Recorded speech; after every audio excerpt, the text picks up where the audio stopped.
ही काळी आई धनधान्य देई, ही काळी आई धनधान्य देई. जोडते मनाची नाती आमची माती, आमची माणसं, आमची माती, आमची माणसं, आमची माती, आमची माणसं, आमची माती, आमची माणसं, आमची माती, आमची माणसं.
अंगाखांद्यावर पाऊस झेलत आपल्या उदरनिर्वाहासाठी शेतावर पुत्रवत प्रेम करणारा इथला शेतकरी. प्रचंड मेहनत आणि काबाड कष्ट करून शेतात उभं ठाकलेलं हे मोत्यासारखं चमकणारं पीक अर्थातच भातशेती. पारंपरिक शेतीबरोबर आधुनिकतेची कास धरून मुख्य पिकासोबत ऋतुमानानुसार फळभाज्यांचीही यशस्वी लागवड करून कोकणात रायगड जिल्हा हा सतत अग्रेसर राहिलाय.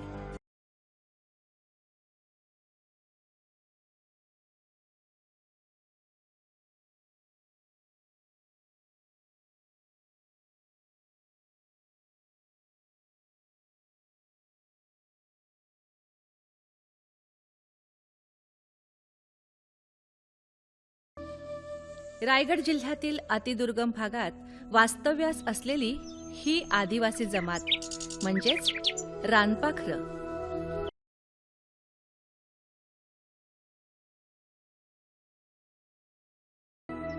परिस्थितीवर मात करून पेण तालुक्यातील वरप या गावच्या रहिवासी महिला सबलीकरणाचं मूर्तिमंत उदाहरण म्हणजेच यशस्वी महिला शेतकरी रेश्मा धोंडू वाघ. माझं नाव रेश्मा धोंडू वाघ, राहणार वरप, तालुका पेण, जिल्हा रायगड. माझ्याकडं साधारण इथं 1 एकर शेती आहे.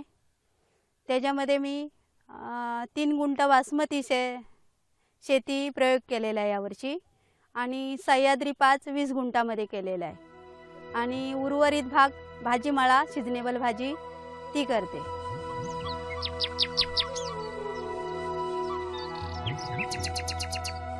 हा आदिवासी बहुल भाग आहे. या ठिकाणी पाण्याची वाणवा आहे. या ठिकाणी जरी पाणी इथं दिसत असेल तरी मार्च एप्रिल मे महिन्यामध्ये पाण्याचं थोडंसं प्रमाण कमी होतं, परंतु अशा ठिकाणी सुद्धा आमच्या या आदिवासी बहुल भागात काही शेतकरी प्रगतशील शेतकरी आहेत जेणेकरून जे नवीन नवीन तंत्रज्ञानाचा वापर करतात. अशापैकी आमच्या एक या वरप गावच्या रहिवासी रेश्मा धोंडू वाघ ह्या एक आहेत. कोकणातील पारंपरिक भातशेतीमध्ये रत्ना, झिनी 911, कर्जत 2, कर्जत 3 यासारख्या भातांच्या जातींचं पीक घेतलं जातं. बासमती हा उच्चभ्रू लोकांसाठी परवडणारा तांदूळ सुद्धा आम्ही पिकवू शकतो हे रेश्मा वाघ यांनी सिद्ध केलं.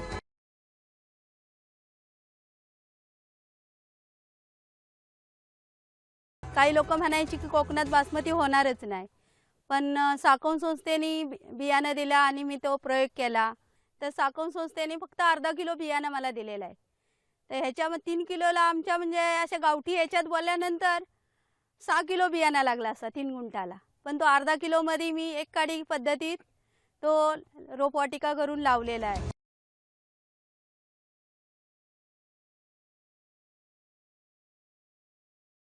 बासमती सारखा भात जो पंजाबमध्ये पिकतो, पण या ठिकाणी आपल्याकडे पिकतोय का नाही त्याचं प्रात्यक्षिक म्हणून या ठिकाणी त्यांनी घेतलेलं आहे. आणि विशेष म्हणजे तो फक्त सेंद्रिय पद्धतीने केलेला आहे.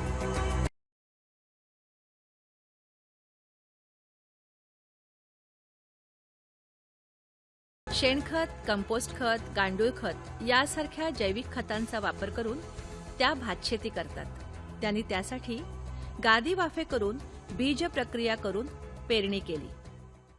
बीज प्रक्रियामध्ये माती, चुना, पाणी ह्याचं शेण घेऊन त्याला मी चोळला आणि सावलीत सुकवलं ते बियाणं. आणि नंतर 11 जूनला मी भाताची पेरणी केली. आणि त्याला शेणखत, गांडूळ खत हे करून जमीन नांगरून चिकळणी करून त्याची लागवड तयार केली. जीवामृत दिला सुरुवातीला. 3 गुंठ्यात त्यांना 2 क्विंटल इतकं बासमतीचं पीक येईल असा त्यांचा विश्वास आहे.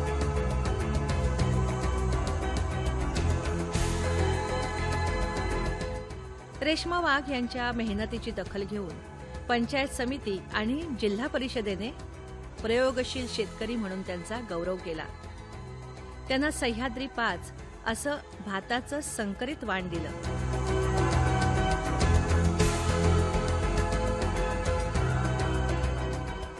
माझी पंचायत समिती आणि जिल्हा परिषद यांच्याकडून प्रयोगशील शेतकरी म्हणून निवड झाली आहे. तर प्रयोगशील शेतकरी म्हणून निवड झाले म्हणून मला तिथून सह्याद्री 5 म्हणून संकरित जात म्हणून बियाणं मिळालेलं आहे. त्याचे पण मी गादी वाफे करून बीज प्रक्रिया करून बियाण्याची पेरणी केलेली. 1 जुलै ते 5 जुलैपर्यंत लावणीची सुरुवात होती. आणि आता त्या बियाण्याची काढणी चालू आहे ऑक्टोबर महिन्यात.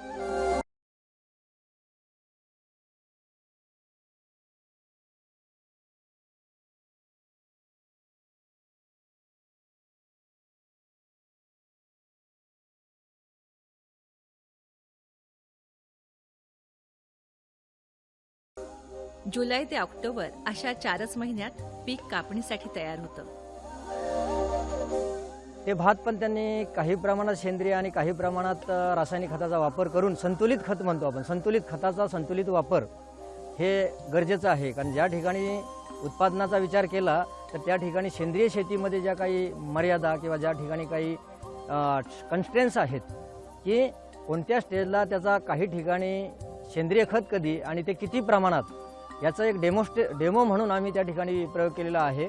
आणि त्यांनी गांडूळ खत आणि रासायनिक खताचा वापर यांचं जे रासायनिक खत कोणतं तर ते मिश्र खत, जेणेकरून नत्र स्फुरद पालास, फक्त नत्र नाही पण अशा स्वरूपाचं कॉम्बिनेशन करून जेणेकरून आपल्याला जास्तीत जास्त उत्पादन कसं येईल आणि ते कोणत्या स्टेजला कोणत्या वेळेत द्यावं त्याचं आम्ही वेळोवेळी मार्गदर्शन केलेलं आहे. आणि त्या पद्धतीने त्याची क्रॉप एस्टिमेशन म्हणतो आम्ही त्याला, की त्याचं उत्पादन किती असावं तशा स्वरूपाचं त्यांचं प्लॉटसुद्धा आम्ही जे आपल्या पीक कापणी प्रयोगासारखं पद्धत आहे ते सुद्धा कापलेले आहे आणि ते आजमावण्याचा आम्ही प्रयत्न केलेला आहे.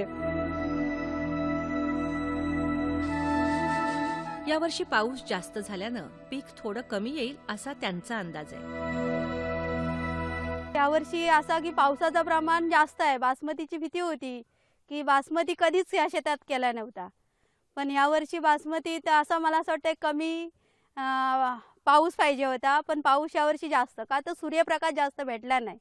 सूर्यप्रकाशाची गरज असते पण सूर्यप्रकाश जास्त भेटला नाही, त्यामुळं म्हणजे पिकात जरा कमी वाटतंय. पण असं न होता जर कमी पाऊस असता तर उत्पन्न जास्त वाढलं असता.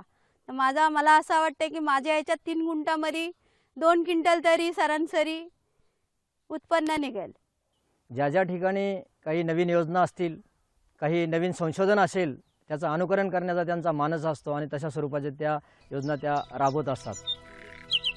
कोकणात बासमती भात किंवा तांदूळ चांगला पिकू शकतो. या मताशी त्या ठाम आहेत. मला असं वाटतं की कोकणात बासमती भरपूर प्रमाणात होईल. माझी तर जमीन ही टाकाऊ आहे, म्हणजे अशी खडसाळ जमीन आहे. कोकणात काही जमिनी अशा आहेत का चिकणवट, काही चिखलानी पाण्याच्या अशा जमिनी आहेत. तर अशा जमिनीत कोकणात भरपूर बासमती होईल. माझ्या टाकाऊ शेतीत जर मी बासमती हे पीक घेऊ शकते, तर चिखलयुक्त शेतीत अथवा सधन शेतकऱ्यांनी बासमती पिकवावा असंही त्या आवाहन करतात. मी महिला असून जर हा प्रयोग करते, तर कोकणात अनेक शेतकऱ्यांनी हा प्रयोग केला तर खरोखरच कोकणात बासमती हा भात प्रसिद्ध होईल.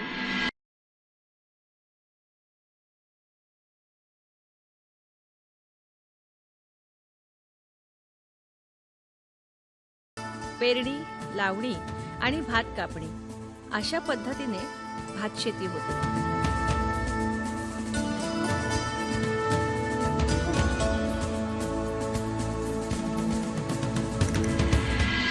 त्याची कापणी केलेली आहे. त्याचा आत्ता सुकवा आल्यानंतर आम्हाला ते प्रत्यक्षात किती उत्पन्न येईल ते आपल्या प्रात्यक्षिकामध्ये हे समजेल. आणि बाकीच्या शेतकऱ्यांमध्ये ज्यांनी अशा पद्धतीचा वापर नाही केला, म्हणजे जी जपान पद्धतीची भातशेती चा वापर, जपान भातशेतीची लागवड जी रेषेमध्ये करतात, एक संतुलित चूड टाकतात, त्या चुडामध्ये युरिया ब्रिकेटचे हे टाकतात लावणीच्या वेळेस, अशा स्वरूपाचा वापर करून प्रत्यक्ष उत्पादन किती येईल हे आम्हाला आता त्याच्यावरून समजेल, की जेणेकरून आपल्याकडं या पद्धतीचा वापर करून आणि पारंपरिक पद्धतीचा वापर करून किती फरक पडतो हे आपल्याला ह्या प्रयोगावरून सिद्ध होईल. आणि त्या दृष्टीने आम्हाला पुढल्या वर्षी याचं प्लॅनिंग करून आपल्याला बाकीच्या शेतकऱ्यांना सांगता येईल.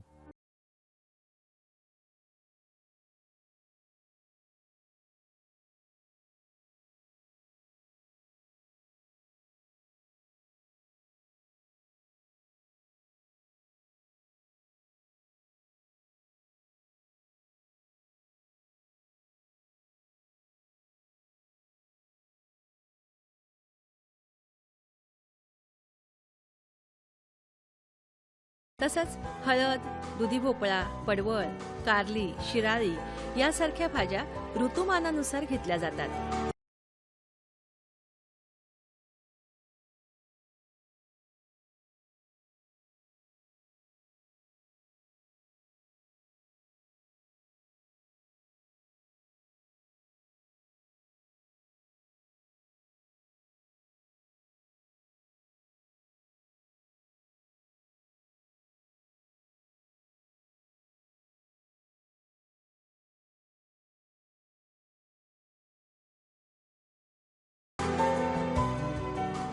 माझा भातशेतीला म्हणून एक जोडधंदा, भाजीमाळा म्हणून जोडधंदा आहे. तर भाजीमाळा मी सिजनेबल भाज्या करते. दुधी, आलू पत्ता, हळद ही रोजच्या जेवणात लागते म्हणून हळद, अर्धा गुंठात दुधी, अर्धा गुंठात कारली, शिराळी अशा म्हणजे सिजनेबल भाज्या, पचवेल भाज्या मी करतो.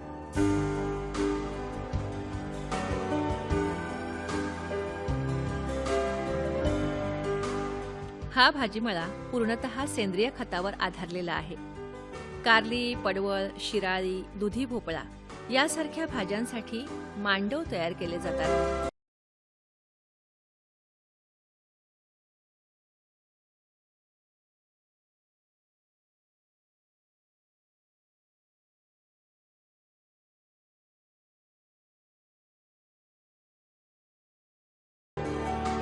भाजी विक्रीसाठी तयार होते.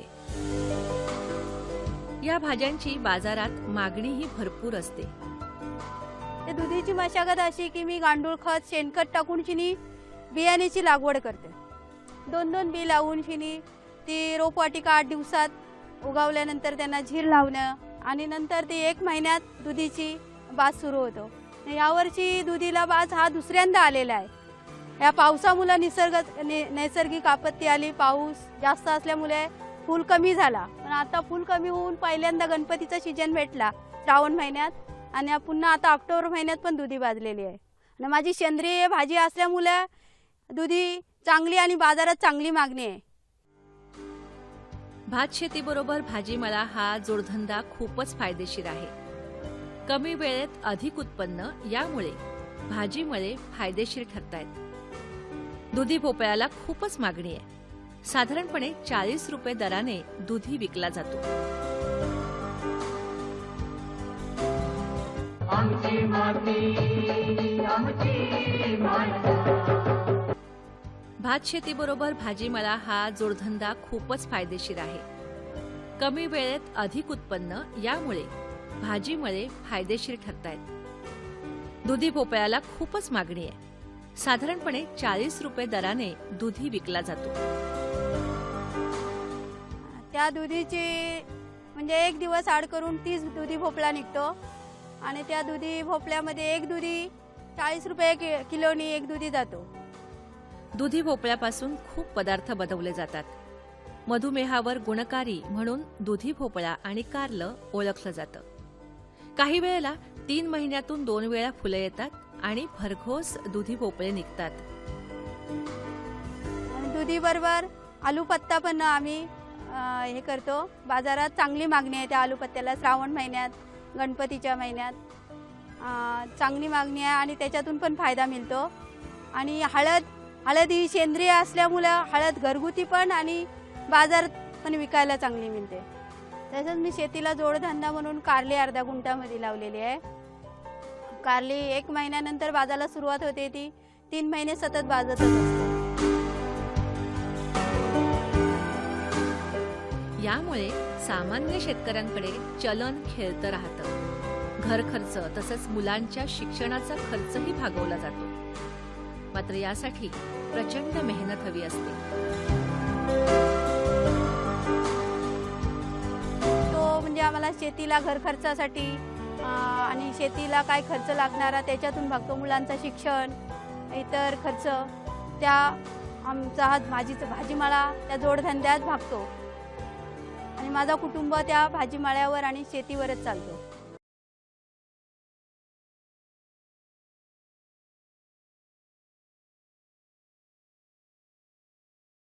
अशा स्वरूपाच्या शेतकरी की ज्यांना आम्ही तालुका भात पीक स्पर्धेमध्ये प्रथम क्रमांकाचं पारितोषिक मिळालेले आहे. गेल्या वर्षी 1 जुलैला जो महाराष्ट्र शासनाचा कृषी दिन असतो, त्या ठिकाणी त्यांचा सपत्नीक असा सत्कार आम्ही जिल्हा परिषदेच्या मार्फत केलेला आहे. आणि त्याचप्रमाणे त्या दरवर्षी अशी नवीन योजना असेल, कुठल्याही प्रकारची मग सेंद्रिय शेतीचं काही प्रात्यक्षिक असेल, कुठं दौरा असेल, तर त्या कायम स्वरूपात यामध्ये हिरिरीने भाग घेतात. आणि त्यांच्या शेतावर म्हणजे डेमॉन्स्ट्रेशन प्लॉट म्हणतो आपण, की जेणेकरून एका शेतकऱ्यांनी करावं आणि ते 10 शेतकऱ्यांनी पाहावं आणि त्याचा प्रसार प्रसिद्धी व्हावं, असा त्यांचा कायमस्वरूपाचा मानस असतो. ज्या ठिकाणी शेतकरी मेळावे असतात, ज्या ठिकाणी शेतकऱ्यांचं एखादं मार्गदर्शन असतं, त्या ठिकाणी आम्ही त्यांना रिसोर्स पर्सन म्हणजे जेणेकरून त्यांनी स्वतःचा अनुभव, स्वतःची जे काही शेतामध्ये अनुभव घेतले ते दुसऱ्यांना सांगावं आणि दुसऱ्यांनी त्याचं अनुकरण करावं, की जेणेकरून आपल्याला आपल्या शेतीमधून जी निर्जीव शेती होत चाललेली आहे त्याचं सजीव शेतीमध्ये रूपांतर करण्याच्या दृष्टीने सेंद्रिय शेती कशी करता येईल, अशा स्वरूपाचा आदर्श या पट्ट्यामध्ये नाही म्हटलं तर आम्ही तालुका मेळावा असून कुठं किंवा जिल्हा स्तरावरचा मेळावा असून तर त्यांना एक रिसोर्स पर्सन म्हणून त्यांची मनोगत व्यक्त करण्यासाठी आम्ही त्यांना प्रोत्साहित करत असतो. भातशेतीबरोबर भाजीमेळा हा जोडधंदा खूपच फायदेशीर ठरतोय, पण आधुनिक पद्धतीची कास धरूनच. जसं शेतीची मशागत, सेंद्रिय खतांचा अधिकाधिक वापर, खत व्यवस्थापन, कीटकनाशकांची वेळोवेळी फवारणी आणि हे सर्व एकत्र गुंफण्यासाठी वेळेचं नियोजन. या तत्वाने वरड अथवा टाकाऊ जमिनीत सुद्धा मळे फुलवण्याचं काम हे आदिवासी शेतकरी, त्यातही प्रामुख्याने प्रयोगशील शेतकरी म्हणून पेण तालुक्यात ज्यांच्याकडे आदरानं पाहिलं जातं त्या रेश्मा धोंडू वाघ, त्यांनी शेती व्यवस्थापनाचं एक आदर्श उदाहरणच घालून दिलंय.